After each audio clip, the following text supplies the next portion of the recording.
আসসালামু আলাইকুম। টুম্পাস হেভেন থেকে আমি টুম্পা আছি আপনাদের সাথে। আজকে আপনাদের সাথে শেয়ার করব সজিনা পাতার ভর্তার রেসিপি। সজিনা, সাজনা বা যে নামে চিনেন না কেন, এই পাতার ভর্তাটা আমি আজকে আপনাদের সাথে করে শেয়ার করব। আমি এখানে নিয়ে নিলাম কিছু সাজনে পাতা। এই পাতাটা দেখতে কড়ই পাতার মতো হয়, আর এর স্বাদটা কিন্তু যদি সঠিকভাবে রান্না করতে পারেন ভর্তা খুব বেশি হয়। অনেকে ঠিকভাবে হয়তো রান্না করতে পারেন না, বলেন এই পাতাটা খেতে ভালো লাগে না। তো আমি এখানে পাতাগুলো একটু ছাড়িয়ে নিচ্ছি। এই পাতাটা কাটাকাটি করা দরকার না, এটা এভাবে একটু ছাড়িয়ে নিতে হয়। আমি কিভাবে ছাড়িয়ে নিচ্ছি একটু দেখে দিচ্ছি। আশা করি নতুন যারা এই পাতাটা খেতে অভ্যস্ত না তাদের অনেক উপকারে আসবে।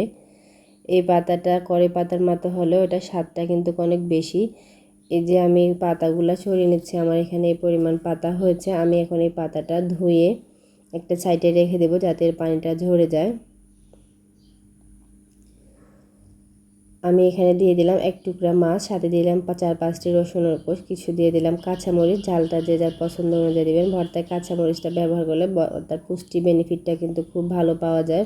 কাঁচামরিচটা আমাদের স্বাস্থ্যের জন্য অনেক উপকার। আমি আলুটা একটু ডালের সাথে দিয়ে সিদ্ধ করে নিয়েছি। এখন হালকা ফ্রাই প্যানে একটু ভেজে নিয়েছি যাতে করে আলুর যে এক্সট্রা পানি থাকে সে পানিটা টেনে যায় আর আলুর ভিতরে একটা ভাজা ফ্লেভার স্মেল আসে। সবগুলো আমি ভেজে নিয়ে এখানে দিয়ে দিলাম হাফ কাপের মতো পেঁয়াজ। এটা মাঝারি কাপে হাফ কাপ হবে, ছোট কাপ হলে 1 কাপের মতো হবে। আমি একটু সরিষার তেল দিয়ে পেঁয়াজগুলো ভালো করে নেড়ে ছেড়ে লালচে বাদামি করে ভেজে নেব। ভর্তা যদি ভাজা পেঁয়াজটা ব্যবহার করা হয় ভর্তার ফ্লেভারটা অনেক বেড়ে যায় আর এটা স্বাদটা অনেক বাড়ে আর তাড়াতাড়ি ভর্তা নষ্ট হয় না। আমি সবগুলো যেহেতু ভাজা ব্যবহার করতেছি তাই পেঁয়াজটাও ভেজে নিলাম। এখানে আমি দিয়ে দিচ্ছি কিছু সজনে পাতা দিয়ে আমি এগুলো একটু হালকা লবণ দিয়ে ভেজে নেব। আমি এগুলা লবণ দিয়ে ভালো করে একটু ভেজে নিয়েছি। ভাজা হয়ে গেলে আমি এখন এটা উঠিয়ে নিব। সজনে পাতাটা যদিও দেখতে এটা কড়ই পাতার মতো হয় বা এটার একটু হয়তো স্মেলটা অনেকের কাছে পছন্দ না, কিন্তু যদি সঠিকভাবে রান্না করতে পারেন বা এইভাবে একটু ভর্তা করে নেন তাহলে এই পাতাটা খেতে অনেক ভালো লাগে। এই পাতার পুষ্টি গুণাগুণ কিন্তু অনেক বেশি। এটা দুধের থেকেও নাকি এই পাতার পুষ্টি নিউট্রিশন অনেক বেশি হয়। এই পাতাটা খুবই হেলদি, আমাদের স্বাস্থ্যের জন্য খুবই উপকারী একটা পাতা। আমরা অনেকেই হয়তো এই পাতাটা পছন্দ করি না, কিন্তু এই পাতাটা আসলে খাওয়া দরকার। আমরা হয়তো সঠিকভাবে এটা রান্না করতে পারি না, হয়তো সঠিকভাবে এটা না করতে পারার কারণে এটা খেতেও ভালো লাগে না। এভাবে যদি একটু সজনে পাতার ভর্তা করেন তো আপনি খেলে এটা বুঝতে পারবেন যে ভর্তাটা কত মজা হয়। আসলে না খেলে বলে বোঝাতে পারবো না, এটা উপলব্ধি করতে হবে, খাওয়ার পরে বুঝতে পারবেন। তো আমি এখানে সবগুলো উপকরণ হাত দিয়ে একটু ঢলে মেখে নিচ্ছি। ভর্তা করার সময় ভর্তা অবশ্যই মাখানোর উপরে ভর্তার টেস্টটা কিন্তু অনেক বেড়ে যায়। আমি এখানে সবগুলো উপকরণ একটা একটা করে হাত দিয়ে ভালো করে ঢলে খুব ভালোভাবে মেখে নেওয়ার চেষ্টা করতেছি। ভর্তাটা আপনি যত ভালোভাবে মাখাবেন যত একটা স্বাদ আরেকটার সাথে আসবে এই যে মাখানোর কারণে, তো পরে দেখবেন এর স্বাদটা অনেক বেড়ে যায়, অনেক বেশি ভালো লাগে। আমি সবগুলো ভালো করে মেখে নিচ্ছি। এখানে দিয়ে দিলাম সামান্য একটু লবণ। আমি যেহেতু শাক ভাজি করার সময় অনেকটা লবণ দিয়েছি, তো আমার এখানে আর বেশি লবণ লাগবে না।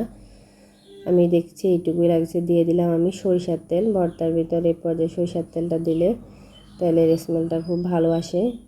আমি সরিষার তেলটা দিয়ে ভর্তাটা ভালো করে আবারও একটু মেখে নিচ্ছি।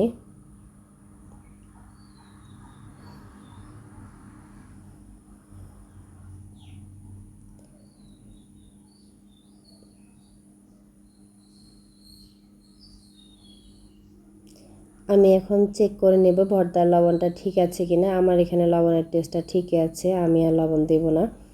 এখন আমি সবগুলো হাতে একটু গোল শেপ করে নিচ্ছি। এটা সার্ভিংয়ের জন্য একটু সুন্দর লাগে আর খাওয়াতে সুবিধা হয় যদি গোল শেপ করে দিয়ে নেন, যে যার মতো করে উঠিয়ে নিতে পারে। তো আমি এগুলো করে নিচ্ছি।